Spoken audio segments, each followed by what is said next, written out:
Po sa ating lahat, tayo po ngayon ay nandito para magpuri, sumamba sa ating Diyos sa Espiritu at katotohanan. Itong araw nito ay araw ng Panginoon upang atin siyang itaas, sambahin at paglingkuran sa iba't ibang kaparaanan. Last week, tinalakay po natin ang ating mensahe ng pamagat ay The Tears of Prayer. Sa oras na ito ay itutuloy po natin ito, magkaroon siya ng part 2. Marahil, isa ka sa mga taong umiyak na. O marahil, patuloy ka pa rin umiiyak dahil sa ikaw ay sinaktan ng mga taong pinagkakatiwalaan mo, yung mga taong mahal mo, yung mga taong akala mo suportahan ka, subalit sa kabila noon ay sinaktan ka nila.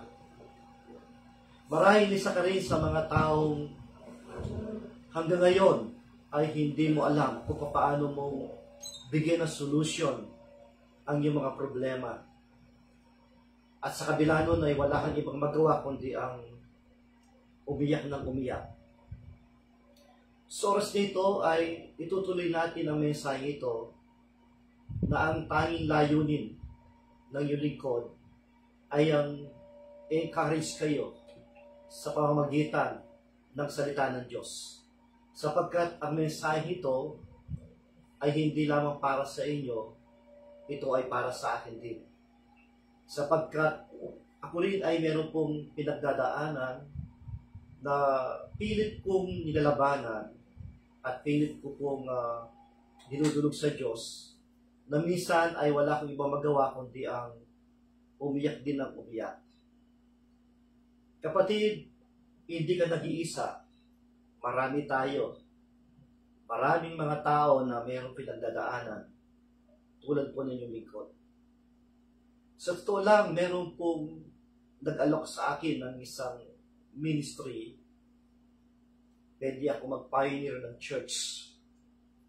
Subalit, to be honest, parang meron akong trauma na kung saan ay kung mag-umpisa ako ng isang church ng gawain, baka maulit yung ginawa sa akin. Pipili ako ng mga leaders, ititrain ko, aalagaan ko, tuturuan ko, pagkatapos ay tatanggalin pala ako. Sa oras nito, nais ko po kayong encourage sa magitan ng salita ng Diyos na ating mga pagluha, pag-iyak, hindi nawawala ng kabuluhan. Iyan ay nakikita, iyan ay naunawa ng ating Diyos.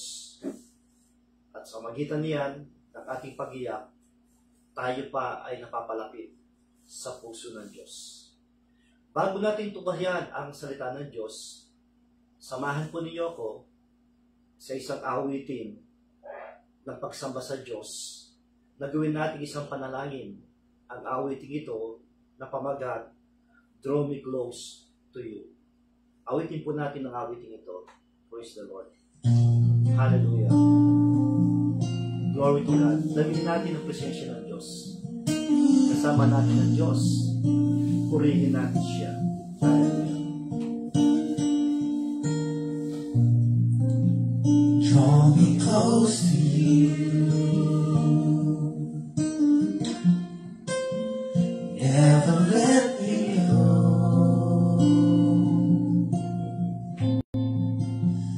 Lay it all down again.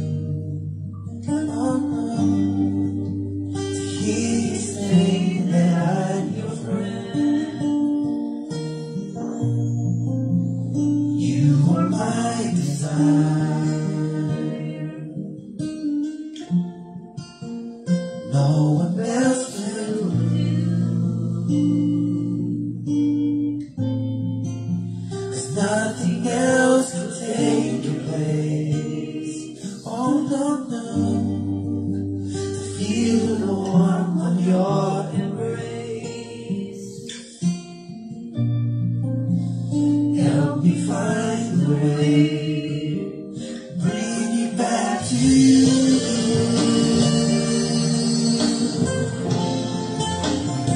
Bring me back, oh, Jesus.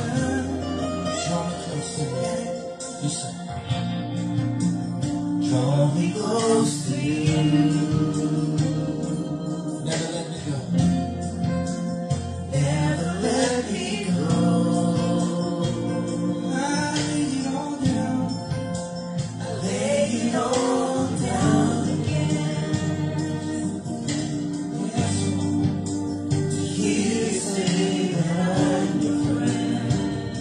You are my desire. You are my desire. Nothing else will do. No one else will do. Nothing else can take your place. Nothing else can take your place. Just to feel the warmth of your embrace. Help me find a way. Help me find a way. Bring me back to you. Bring me back to you. All over the building with hands lifted. Lift your voice and let it all sing. You're all I want. You're all I need. You're all I ever need. You're all I want. Let me know you are easy. Let me know you are here. Come on, cry out to him. Be here to love. You're all I want. You're all I need. You're all I ever need. You're all I want. Let me know you are here. Let me know you are here. Let me know you are here. Help me know you are here. Just wanna know. Help me know you are here.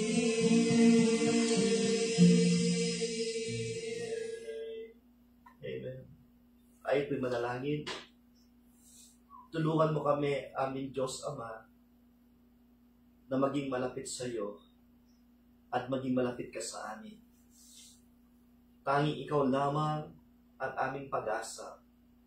Tanging ikaw lamang ang pwedeng magpalakas sa amin. Tanging ikaw lamang ang pwedeng magpagaling sa amin. Kaya kami lumalapit sa iyo. Nais po namin pumasok sa iyong presensya. Na sa iyong presensya ay nagbibigay ng kagalakan. Sa iyong presensya ay nagbibigay ng kapayapaan. Sa iyong presensya ay mayroong kapangyarihan. Panginoon, amin po kinikilala ang iyong presensya sa oras na ito. Tinataas ka namin, dinadakila ka namin, pinapasalamatan ka namin. Sa lahat ng mga ginagawa mo sa buhay namin, mga pagpapalang binibigay mo sa amin, hindi ka nagkukulang. Ikaw ang nagbibigay ng lahat na ay pangailangan. Sa oras na ito, nandito kami upang tunghayan din ang iyong salita, na umaasa kami ng iyong pagpapala, ng iyong kalakasan mula po sa iyong mga salita, sapagkat maraming mga tao, at isa na po ako doon, O Diyos, na meron pong pinagdadaanan, na kung minsan ay wala kami ibang magawa kundi ang umiyak ng umiyak upang itulog sa iyo ang aming sakit, ang akdi ng puso namin, gawa ng mga taong sinaktan kami, na kung saan sila pa mismo ay akala nila sila yung tama, akala nila sila po yung masaya, na hindi nila alam ay meron silang kapatid, merong isang pastor na kanilang sinira, sinaktan, at ngayon ay meron pong palalim na sugat sa kanyang puso. Dumudulog ako sa iyo, O Diyos, samahan po ninyo kami sa pangangaral po ng salita. Samahan po ninyo yung lingkod, bigyan niyo ko ng karunungan, kaalaman, at tulungan mo ko may pahayag ko ng buong linaw, ng buong puso, ang salita mo. At dalahin ko lahat ng mga nakikinig ay niyo pong buksan ang kanilang puso at isipan, na kanilang maunawa ng salita mo at kanilang ma-apply. Lalo na yung mga tao meron pong pinagdadaanan ng mga problema, sakit sa kanilang puso, ay gamutin mo sa mamagitan ng iyong salita na ipapahayag sa oras nito. Panginoon, anoint your servant. Give me wisdom and knowledge and authority to preach your word. Sa iyo po ang papuri, sa iyo pasalamat, sa pangalan po ng Panginoon Kristo. Amen, amen. Muli po, magandang umaga po sa ating lahat. At ngayon, atin na pong tutunghayan ang salita ng Diyos na ito po ay ang part 2 ng ating pong mensahe last week. Last week, tinalakay po natin the tears of prayer. So, umaga nito, ang ating tutunghayan, ang pamagat ay tears draw us closer to God's heart. Amen. Ang pagluha ang siyang tutulong sa atin na tayo ay lalong mapapalapit sa puso ng Diyos. Amen. Ang ating pong teksto ay ating matatagpuan muli doon sa Psalms chapter 56 verse 8. Babasahin ko sa English itong verse 8. Tapos sa Tagalog ito pong verse 8 to 10 ng Awit chapter 56. Ganito ating matutunghayan. You keep track of all my sorrows. You have collected all my tears in your bottle. You have recorded each one in your book. Sa Tagalog, mga Awit 56 verse 8 to 10. Ang taglay ko'y sulirani, dabapatid mo ng lahat. Pati mga pagluha ko'y nakasulat sa iyong aklat. Kapag sumapit ang sandaling tumawag ako sa iyo, tiyak na malulupig ang lahat ng kalaban ko. Pagkat aking nalalamang ang Diyos ay nasa panig ko, may tiwala ako sa Diyos. Pangako niya'y iingatan, pupurihin ko si Yahweh sa pangakong binitawan. Pagpalain ng Diyos ang pagkabasa ng kanyang salita. Tears are sign of weakness. They are often the language of the soul. Kadalasan kapag umiiyak ka ay lumalabas na ikaw ay mahina. Hindi ka nagiging palaban. Hindi ka naghihiganti. Hindi ka gumagawa ng paraan para saktan yung mga taong sinaktan ka. Kundi ang ginagawa mo ay ang umiyak ng umiyak. At yung mga taong umaaway sa iyo, yung mga taong nanakit sa iyo, sila naman ay tuwang-tuwa, samantalang ikaw ay umiiyak. Pero, ang sabi ng salita ng Diyos, iniipon niya lahat ng ating mga luha. God values our tears. Pinapahalagaan ng Diyos ang bawat patak ng ating luha. Alam niya kung bakit tayo umiiyak. Alam niya kung bakit tayo nasasaktan. Alam niya kung sino yung mga taong nanakit sa atin. Alam niya yung mga taong sumira sa atin. He counts them and keeps them. Hindi nawawalan ng kabuluhan ang bawat patak ng ating luha sa harapan ng Diyos. Through tears, we experience God's nearness and His tender heart. Sa pamamagitan ng ating pagluha, ay ating naranasan ang tayo ay maging malapit sa ating Diyos. Katulad ng mga magulang, kapag ang kanilang mga anak ay nag-away-away, at yung isa ay malakas, yung isa ay mahina, at walang ibang ginagawa yung mahina kundi umiyak, ang magulang nagbibigay siya ng sympathy doon sa anak na umiyak na kanyang yayakapin at kanyang iko-comfort. Ganyan din ang ating Diyos. Na minsan na tayong mga magkakapatid sa Panginoon ay nag-away-away, may nananakit sa atin. At kung sino yung umiiyak, ang Diyos ang siya nagko-comfort, yayakap niya ang mga yun. There are moments in life when words fail us. Minsan, sa buhay natin, may mga pangyari sa buhay natin. Yung ating panalita ay hindi natin ma-express yung sakit, yung sama ng loob na ginawa sa iyo. Our hearts are too heavy. Napakabigat ng ating puso. Our pain too deep. Masyadong malalim yung sakit, yung abdi, yung sugat na ginawa sa iyo. And all we can do is cry. Wala tayong ibang magawa kundi ang umiyak ng umiyak. Many people believe that tears are a sign of weakness.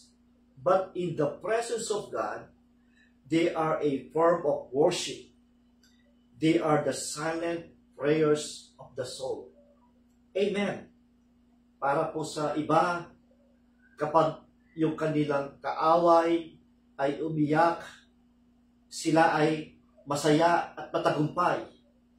Napaiyak nila ang kanilang kaaway. Pero hindi nila alam yung kanilang kaaway na kapatid sa Panginoon, ito ay naunawa ng Diyos. Napapalapit siya sa Diyos. At ang kanyang pag-iyak ay tila bagang ito'y isang pagsamba sa Diyos. Ang kanyang pag-iyak tila bagay ito'y isang panalangin sa harapan ng Diyos na wala kang ibang binabanggit na mga salita kundi mga pagpanangkoy, pag-iyak, at ito'y naunawa ng ating Diyos. Tears draw us closer to God's heart for the following. Number 1, tears reveal our dependence on God.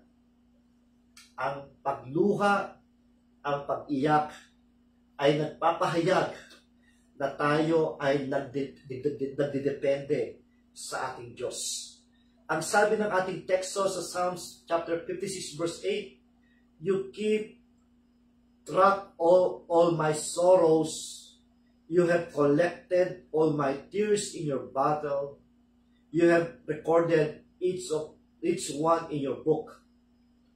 When we weep, we admit we cannot carry the burden alone. Kapag tayo ay umiiyak, tinatanggap natin na hindi natin kayang mag-isa yung bigat, yung sakit na ating naramdaman. We are looking for someone to comfort us. We are looking someone to encourage us. But sometimes there is no one coming from your loved ones, from your friends, mula po sa mga kapwa Kristiyano mo to encourage you. Katulad po na nangyari sa akin pagkatapos akong tanggalin sa lahat ng aking ministry, na aking pinagpaguran, na aking binigyan ng panahon, ng oras upang ma-establish ang organization, ang Bible school, ang church na aking pioneer. Ni isang mga pastor, wala pong nag-comfort sa akin. Ni isang mga leaders o members nag-comfort sa akin. I am looking someone, especially those my friends, pastors, to encourage me sa nangyari sa akin. But it seems, ako po yung lumalabas na pinaka-bad guys, bad boy sa kanila. But through the Word of God, God encouraged me na siya ang siyang nagko-comfort. Siya yung tumutulong na kapag nakita niya na tayo umiiyak at walang sino man ang lumalapit upang i-comfort tayo, But I assure you, brothers and sisters, ang Diyos ang siyang lalapit sa iyo upang kanya-kanyang i-comfort. Tears draw God's attention. Kapag ikaw ay umiiyak, kinukuha mo yung attention ng Diyos. Parang isang bata. Kapag ang isang baby nilagay mo sa kanyang higaan at yung nanay o tatay ay may ginagawa at yung bata ay sisigaw na kanyang iyak, kinukuha niya ng atensyon yung kanyang mga magulang na hindi niya mabagkas, hindi niya masabi kung ano yung naramdaman niya. Subalit yung mga magulang, kapag narinig niya yung iyak na kanyang anak, lalapitan niyan sapagkat kinuha ng bata yung atensyon ng kanyang magulang upang lapitan, upang siya ay i-comfort, tulungan kung ano ang nararapat. Ganyan din po ang ating Diyos. Kapag tayo umiiyak ng umiiyak, kinukuha natin yung attention sa Diyos. God does not ignore our tears. He treasures them. Hindi niya po binabaliwala yung ating pag-iyak. Iyan po ay kinikilala ng Diyos na meron kang pinagdadaanan. Meron kang naramdaman. Katulad ni Hezekiah, nung siya ay sinabihan ni Prophet Elijah o ni Elisha na meron nakataning ng buhay niya, siya'y mamatay na. At ang ginawa ni Hezekiah ay ang umiyak sa Diyos. Kinuha niya yung attention ng Diyos na sinabi niya yung kanyang katapatan sa Diyos, sinabi niya yung paglilingkod niya sa Diyos, sinabi niya yung kanyang ginawa bilang isang hari ng Israel. At nakuha niya ang attention ng Diyos sa kanyang pag-iyak. At ang ginawa ng Diyos, in-extend ang kanyang buhay another 15 years. Ganyan din po ang Diyos kapag tayo ay may pinagdadaanan, umiiyak na alam mo naman ikaw yung tama, alam mo naman wala kang ginawang masama, at ikaw ay umiyak. Alam ng Diyos, God will help us. Amen. Our tears are evidence that we are looking to God for help, not man. Ang ating pong pagluha, ang ating pangiyak ay isang ebidensya na tayo ay naghahanap o humihingi ng tulong sa Diyos, hindi sa tao. Siya lamang ang tanging nakakalam. Ang Diyos natin, alam niya kung ano yung sitwasyon natin. At ang Diyos natin ay meron siyang kapangyarihan how to comfort us, how to heal us, how to solve our problems, how to give us vindication.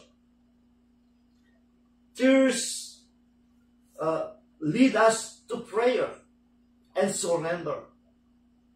Para kang nagsusumbong. Yung mga anak po natin, tayo mga magulang, noon po yung anak ko si AJ at Charis, nung bata sila, maliit pa sila. Ewan ko, siguro lahat siguro tayo, na merong kapatid, ay napagdaanan natin lahat na merong nag-away-away. Yung anak ko noon, si Charis, si AJ, nung bata sila, ay lagi sila nag-aaway. At kung sino yung umiiyak na lumalapit sa akin, kadalasan yun ang aking kinakapihan. Sapagkat siya'y parang naapi. Ganyan din tayo sa Diyos. Kapag merong umaway sa atin, merong umapi sa atin, at kapag tayo umiiyak, lumalapit sa Diyos, ito isang panalangin, ito isang pagsamba, ito isang pagsuko sa Diyos, Panginoon. Wala na akong ibang magawa. Hindi ko sila kaya. Hindi ko sila kayang paghigantihan. Hindi ko sila kayang saktan. Ako na lang ang lumalapit sa iyo. Umiiyak. At humingi ng tulong sa iyo, Diyos. ang pag-iyak ay isang panalangin sa harapan ng Diyos. Ang sabi ng Romans chapter 8 verse 26, in the same way, the Spirit help us in our weakness. We don't know what we ought to pray for, but the Spirit Himself intercedes for us through wordless groans. Minsan kapag tayo'y nasaktan, kapag tayo'y punong-puno ng problema, hindi natin alam kung paano tayo manalangin, hindi natin alam kung paano natin sabihin sa Diyos yung ating panalangin. Subalit ang ginagawa natin ay umiyak at ang Holy Spirit ay siyang tutulong sa atin kung paano po tayo manalangin, kundi ang pag-iyak at ang pag-iyak at ang pag-iyak. At ang Holy Spirit ang siyang ko-comfort sa atin. Crying out in tears is an act of surrender, giving God our pain, grief, and burdens.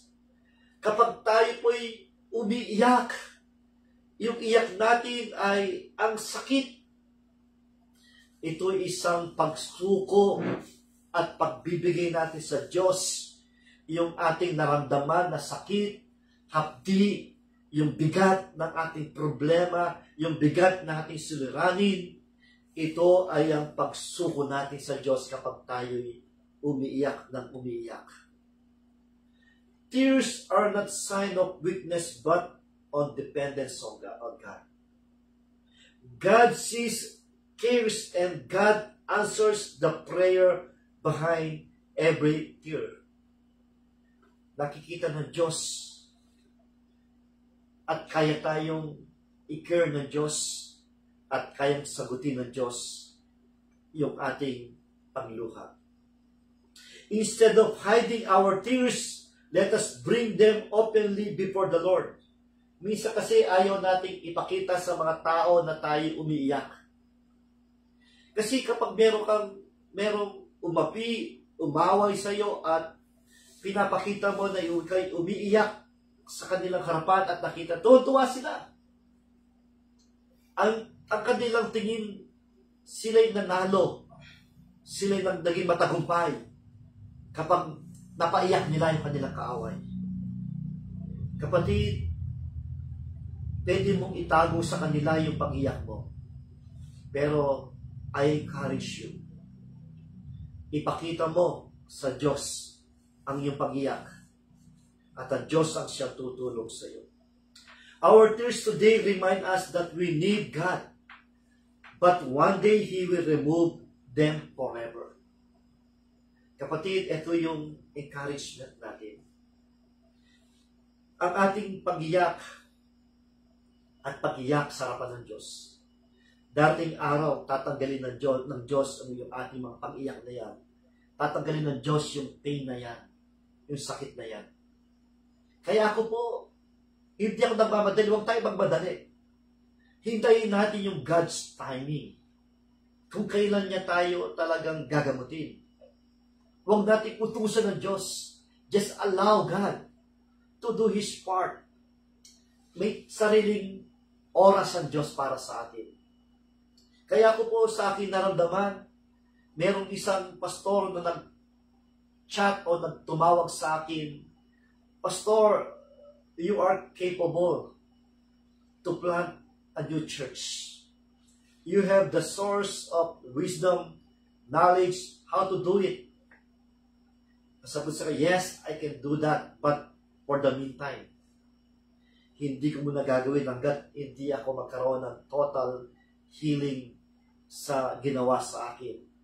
And to be honest, yung trauma ay nandito pa rin.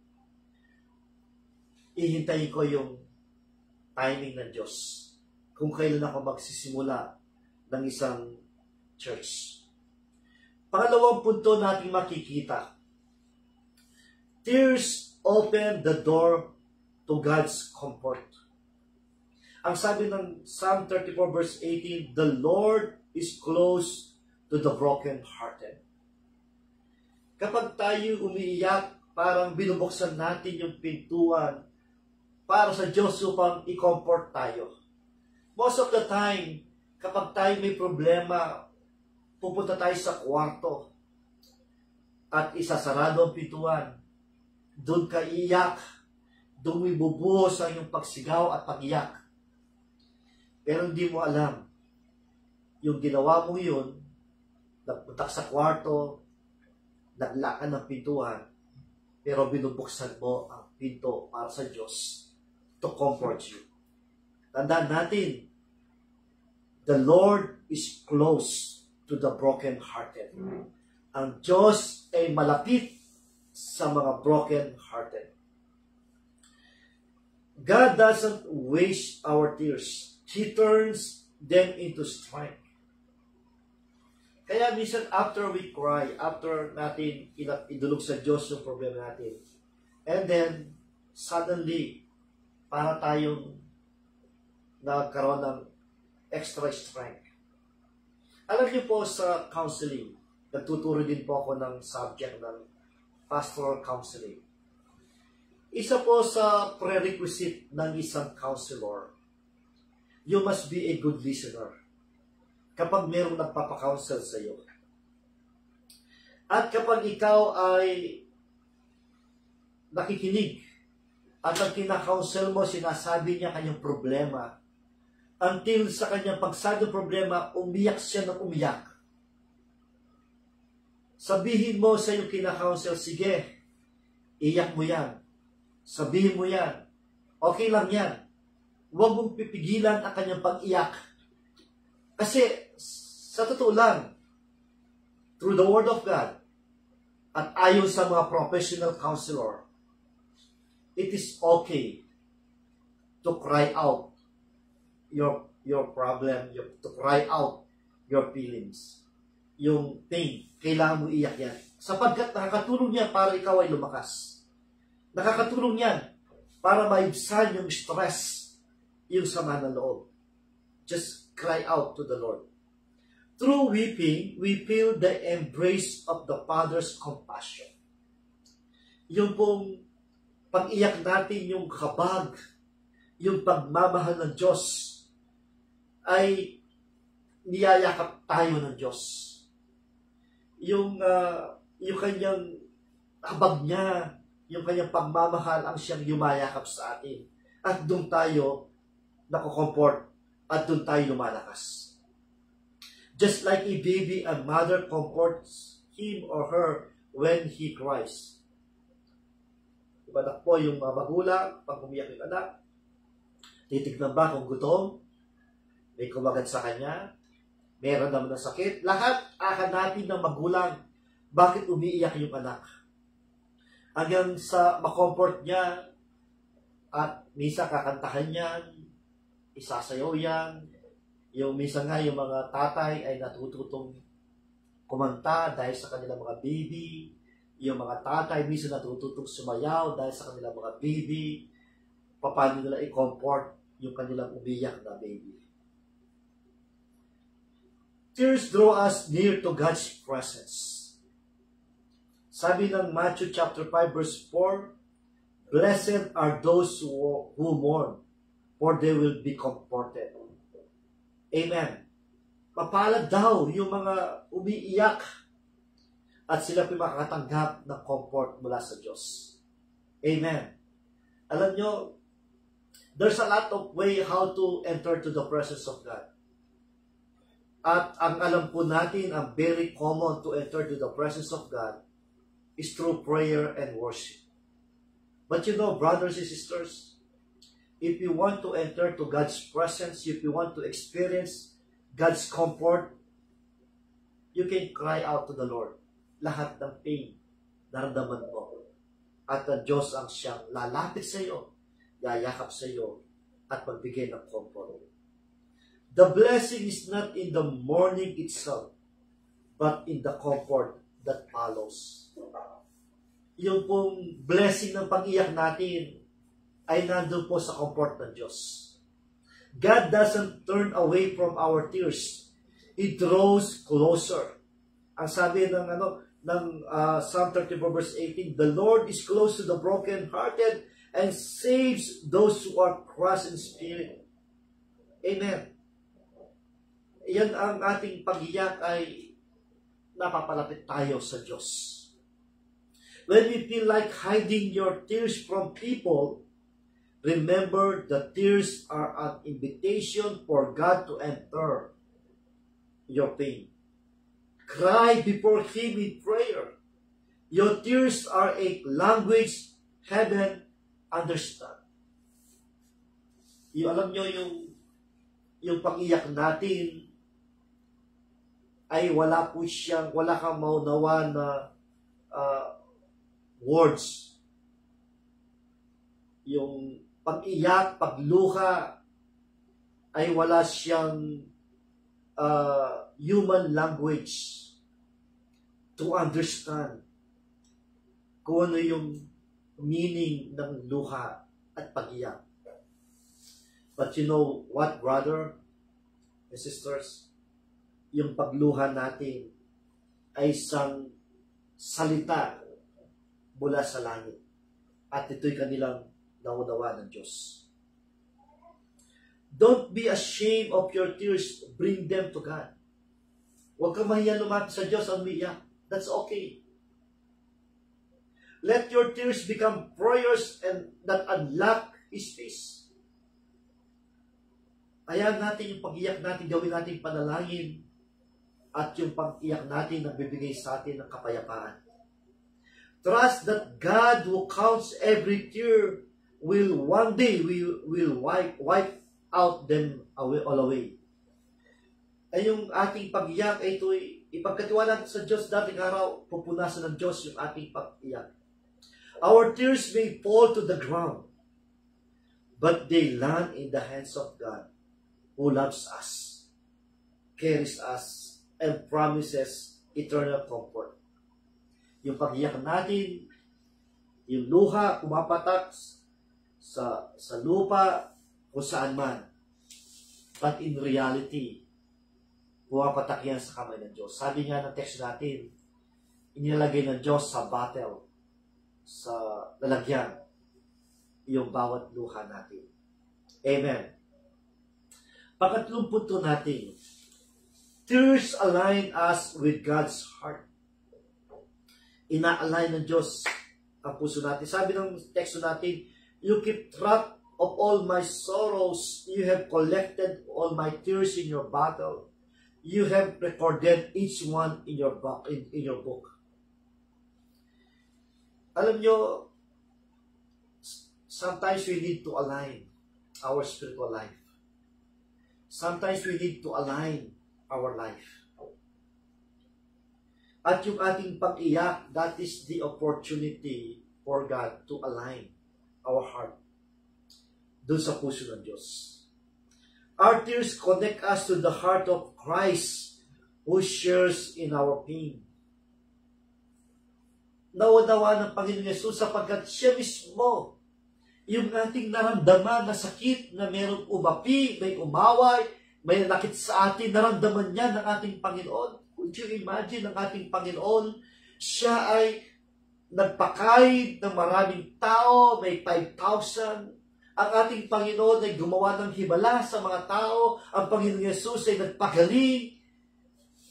Pero dumating ang araw, yung mga taong iyan na kanyang pinakain, na kanyang pinagaling, yung mga taong nakakita na kanyang himala, sila yung sumisigaw, crucify Him! Crucify Him! Patayin siya! Alam niyo kapatid, bago nangyari yun, alam ng Panginoon ang mangyayari sa kanya.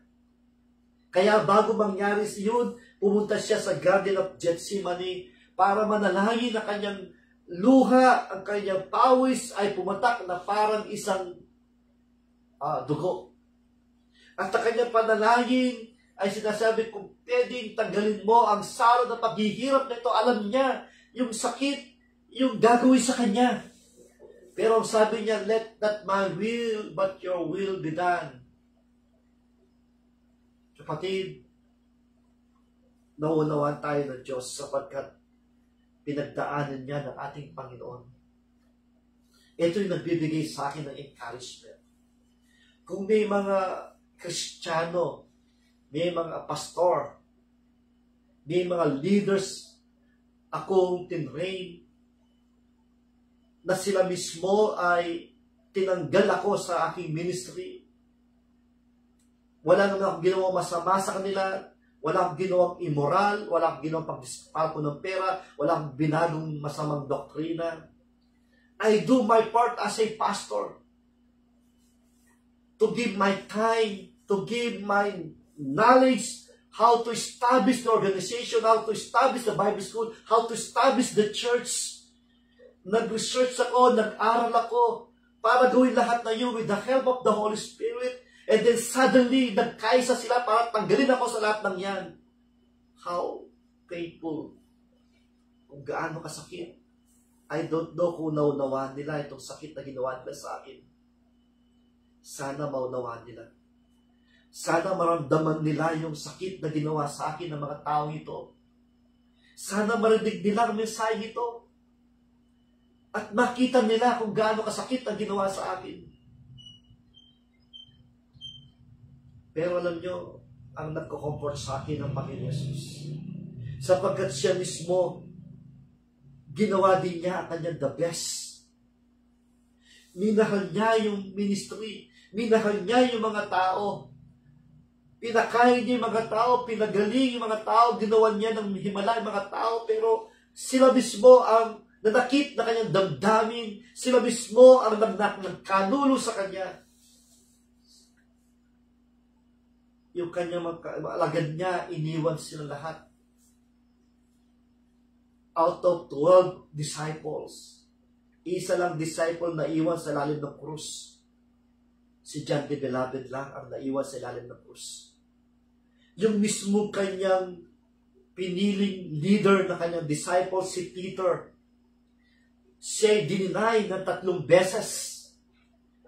At pagkatapos natakot, iniwan niya ang Panginoong Yesus. Yung kanyang mga ibang alagad, iniwan lahat. Ang natira lang, iisa. Iisa lang ang sa lalim ng krus, si John the Beloved. At nandun na kanyang ina, na si Maria, nandun yung mga ibang Maria, umiiyak. Umiyak sila. At naunawa ng Panginoong Yesus yung pang-iyak na kanyang ina. At kanyang inabilin ang kanyang ina kay John the Beloved. Naunawa ng Diyos, Panginoong ang ating naramdaman. Sapagkat yung aking naranasan, higit pa sa naranasan ng Panginoon Yesus. Ito'y nagbibigay sa akin ng comfort. Amen. As we weep before God, our hearts beat closer with His full of love, mercy, and compassion. Yung ating pag-iyak sa harapan ng Diyos, para ito'y isang pagtibok ng ating puso na mayroong paglapit, pagmamahal, at umahanap ng habag at kaawaan ng Diyos kapag tayo umiyak sa harapan ng Diyos. Tears prepare us for God's restoration. Yung paglapit natin sa Diyos na umiyak, that is the preparation na tayo i-restore ng Diyos. I believe that with all my heart. Yung aking pag-iyak, hindi ko'y kinahiya na sabihin sa inyo sa madla, kahit na ako'y isang lalaki, umiiyak ko sa harapan ng Diyos, and I believe that one day, God will restore me, and God will use me mightily, more than sa mga nagawa ko nung nauna. Tears sow seeds of joy, para kang nagtatanim, at aani ka ng kagalakan. Amen. Our tears align us to hope, trusting in His promise, on His promises. Yung pag-iyak natin, ina-align tayo doon sa pag-asa at pagtitiwala ang Diyos ay gagawin niya yung pangako niya sa atin. Believe that your tears today are not wasted. They are watering sorrow's victory. Amen. Yung ating pag-iyak, hindi nawawala ng kabuluhan, hindi nasasayang, para nating dinidiligan ng ating luha ang nakandang pagtatagumpay na bibigay ng Diyos sa atin. Katulad ng isang farmers water the soil before they plant, softening it to receive the seed. In the same way, tears soften our hearts to receive God's promises. dinidiligan lang natin yung lupa at pangako ng Diyos sa atin. Amen. At ang pang-apat, tears point to future joy. Sabi ng Psalm chapter 126 verse 5, those who sow with tears will reap with songs of joy. At ang Psalm 35 verse 5, weeping may endure for a night, but joy comes in the morning. Marahil, sa gabi, bago ka matulog, iyak ka ng iyak. Iniiyak mo yung problema mo. Iniiyak mo yung mahal mo sa buhay. Pero pangako ng Diyos, pagkatapos nito, ay may kagalakan. Tears are not the end, but the pathway to greater joy. Ang pag-iyak, hindi po ito katapusan. Para sa akin, ang pag-iyak ko, it is not the end of my ministry. It is not the end of my journey to serve God. Meron pong isang gagalakan bibigay sa akin ng Diyos. God promises that one day, He will wipe away every tear. Pangako ng Diyos yan. Dating araw, pupunasan niya yung mga luha natin. Tears are temporary. Psalm 35 verse 5, weeping may endure for a night, but joy comes in the morning. Trials have a season, they not last forever. Yung pong pag-iyak natin ay panahon ng pagsubok. Pero ang pagsubok ay hindi panghabang buhay. Ang pagsubok ay may katapusan. Ang problema ay may katapusan. Ang bagyo ay natatapos. Ang pag-ulan ay natatapos. Ganyan din po ang ating nararamdaman na sakit. Tears remind us that life on earth is passing and temporary. Amen. Kagaya ng isang ilustrasyon, night is dark, but it is never permanent. The sun always rises. Yung gabi, hindi siya panghabang buhay. Lilipas ang umaga, sisikat ang araw. Ganyan din po ang ating mga problema. Amen. Tears prepare us for joy. Ang sabi ng John 16 verse 20-22, very truly I tell you, you will weep and mourn while the world rejoices. You will grieve, but your grief will turn to joy. A woman giving birth to a child has pain because her time has come, but when her baby is born, she forgets the anguish because of her joy that a child is born into the world. So with you, now is your time of grief, but I will see you again and you will rejoice, and no one will take away your joy. Tama po ito, ang ganda ng illustration na binigay sa atin ng Panginoon Yesus. Galing sa Panginoon itong illustration ito. Na yung pong isang babae at buntis, darating na yung oras na kanyang panganak, magle-labor po yan. Yung pain, ang sakit, sisigaw, ang sakit. Pag lumabas na yung baby at nakita niyo ang anak niya, nakakalimutan niya yung sakit na ay dinanas abang nililabor niya kanyang anak. Ganyan din po sa atin.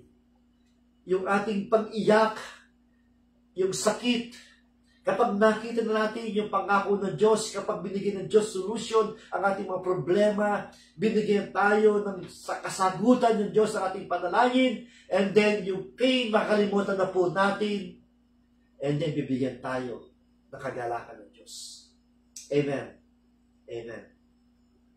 Dito po tayo magtatapos. Tears are not wasted.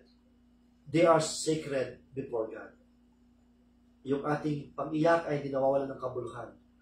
Iyan po ay banal sa harapan ng Diyos. Every tear, God draws us closer to His heart. Amen. Hallelujah. Tayo po ay napapalapit sa Diyos. Let us not be ashamed to weep before Him. For in our tears, He meets us with love and hope. Amen. Ito yung challenge sa atin.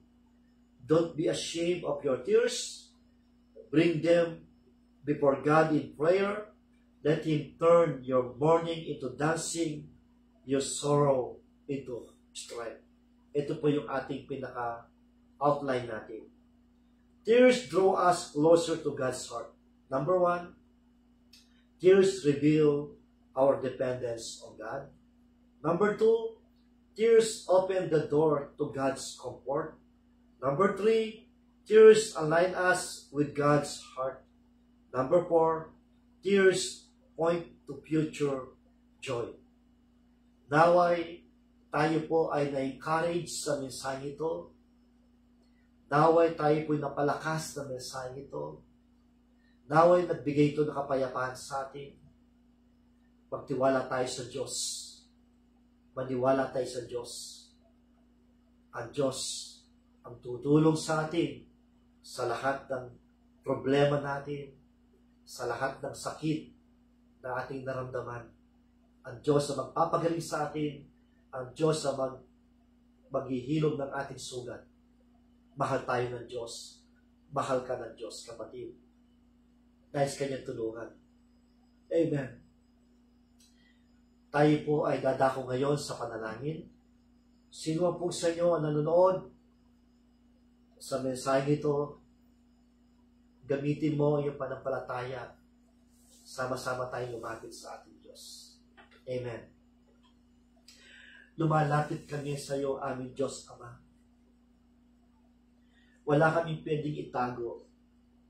Wala kaming pwedeng ilihim sa iyo. Ang lahat ay hayag at lantad sa iyong paningin. Alam mo ang aming naramdaman.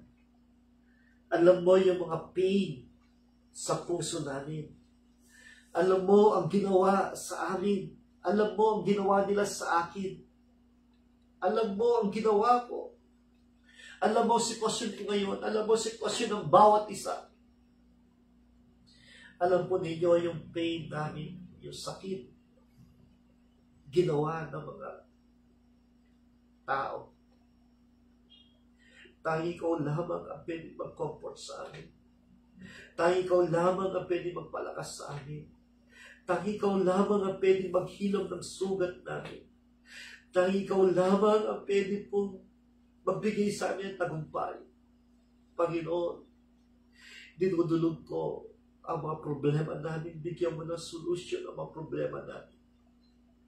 Panginoon, yung mga may trauma, pagalingin mo yung mga may depression, heal them in the name of Jesus. Salamat po, Lord. Yung may karamdaman, pagalingin mo sila. Dinudulog ko sa iyo yung aking kuya, si Kuya Jack. Nasa baling ng karamdaman. Nagkaroon po siya ng bukol sa kanyang ilong, papunta na sa kanyang utak. Gusto mo siyang pa-opera, subalit ang doktor nagsabi kapag inoperan siya, hindi sigurado yung tagumpay at lalo mapapaiksi ang kanyang buhay. Subalit yung pain na ramdaman niya dahil sa sakit na ito, hindi niya magawa anong gagawin niya. Kundi umiyak. Pagalingin mo po siya. Gumawa ka ng himala sa kanya in the name of Jesus. Panginoon, sino man po may karamdaman, ikaw magpagaling sa kanila.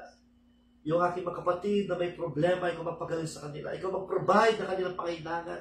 Financially, marahil may mga nanonood na may problema sa financial, pambayad na kanilang mga bills, na kuryente, ng tubig, ng anumang po pagkautang nila.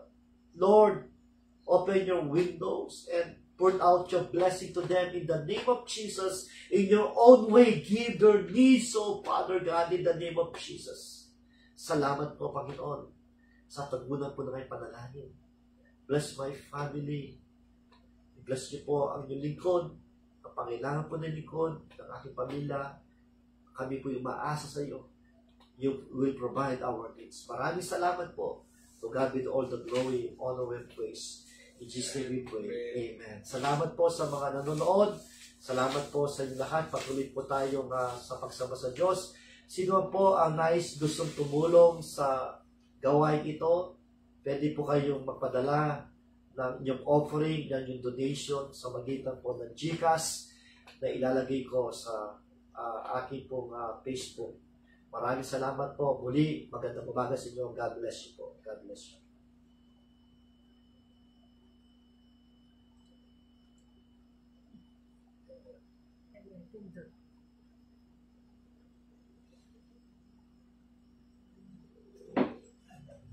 May takpan niya eh.